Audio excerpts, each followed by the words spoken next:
माणसाच्या आयुष्यात असे क्षण येतात जेव्हा सर्व काही संपल्यासारखं वाटतं, मन खचतं, डोळ्यांत पाणी येतं आणि प्रश्न पडतो, आता माझं कोण? अशा वेळी श्री स्वामी समर्थ भक्ताला कधीच एकटं सोडत नाहीत.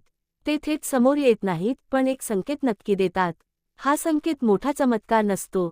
तो कधी एखाद्या साध्या शब्दातून, कधी अचानक भेटलेल्या माणसातून, कधी मनात उमटलेल्या शांततेतून मिळतो.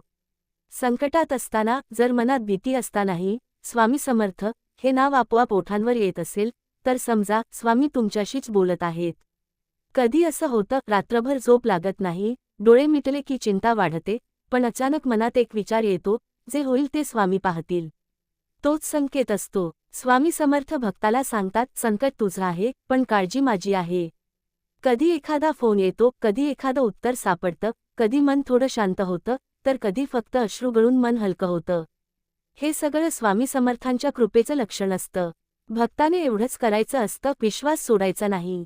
स्वामी समर्थ म्हणतात, मी उशीर करतो पण अन्याय करत नाही. आज तुम्ही जर फार त्रासात असाल, कोणालाच काही सांगू शकत नसाल, मनात गाठ बांधून बसला असाल, तर आत्ता थोडा वेळ स्वतःसाठी काढा. डोळे बंद करा, श्वास हळू घ्या, मन शांत करा आणि श्रद्धेने म्हणा, श्री स्वामी समर्थ, श्री स्वामी समर्थ, श्री स्वामी समर्थ. हे नाव घेताना मनात कोणतीही अपेक्षा ठेवू नका. फक्त स्वतःला स्वामींच्या चरणी सोडा. विश्वास ठेवा, संकेत नक्की मिळेल. कदाचित आज नाही, पण योग्य वेळी स्वामी मार्ग दाखवतील. कारण ज्याने स्वामींवर विश्वास ठेवला, त्याला स्वामींनी कधीच निराश केलं नाही. श्री स्वामी समर्थ.